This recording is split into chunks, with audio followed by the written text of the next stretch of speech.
Okay, guys, today we're gonna read The Dinosaur That Pooped a Planet. Here we go. Danny and Dinosaur liked to have fun. Some days they had lots, some days they had none. One day they were bored, they had no games to play. Danny said, Dinosaur, what shall we do today? We could mow the lawn, we could tidy the place. We could do our chores or we could go to space.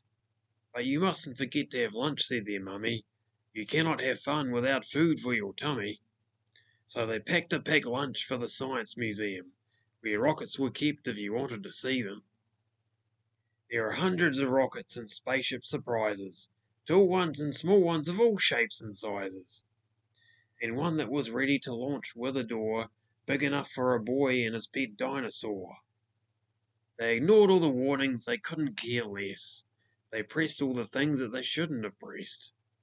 T minus 5, 4, 3, 2, 1, ignition! They started their intergalactic space mission. They flew higher than houses and buildings and cranes, much higher than birds, even higher than planes. We're in space, Danny yelled as they floated around, but the dinosaur's tum made a rumbling sound. Is it time to have lunch? Danny looked at his watch. Then he looked all around for the dino's lunchbox. Then he started to worry, then he started to panic.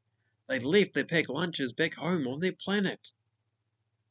So with no food on board, not the smallest of crumbs, a disastrous dinosaur feast had begun. It gobbled up gadgets and gizmos galore. Nothing was safe from the space dinosaur. Robots and ray guns and blinking red blinkers, eating things thought up by NASA's great thinkers.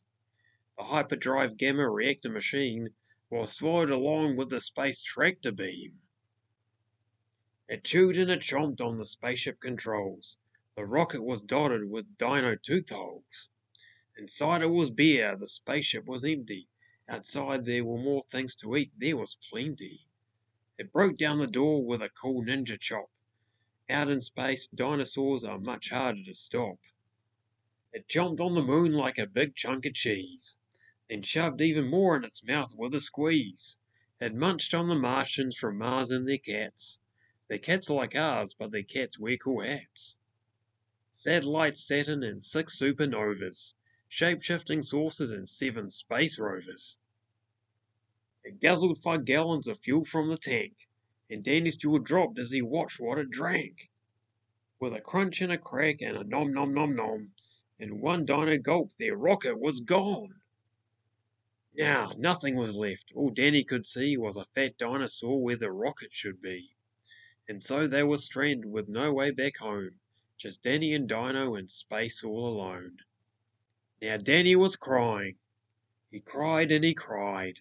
He cried and his tears filled his spacesuit inside. Unless they were going to stay there forever, the dinosaur needed to do something clever. With a feeling of guilt deep down in its gut, its brain brewed a plan involving its butt. It knew there was only one thing it could do. To get them back home it needed to poo. Like a poop-powered rocket the dinosaur flew. Dan hopped on its back and he watched as it pooed. It pooed out the robots and ray guns and blinkers. The things NASA's thinkers thought up were now stinkers. It pooped out the moon, it pooped out the stars. It pooped out the space rovers and Martians from Mars. When Danny looked back he could see a poop trail from far out in space to the dinosaur's tail. They headed for Earth and they started to orbit. It pooped on the clouds, but the clouds just absorbed it. They flew past the buildings and streets of their town, leaving the houses all smelly and brown, and finally landed back down on the ground.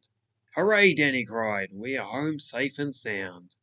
They looked to the sky and the things that were pooed had formed a poop planet right next to the moon. And so Danny promised to listen to Mummy, because fun is not fun without food for your tummy.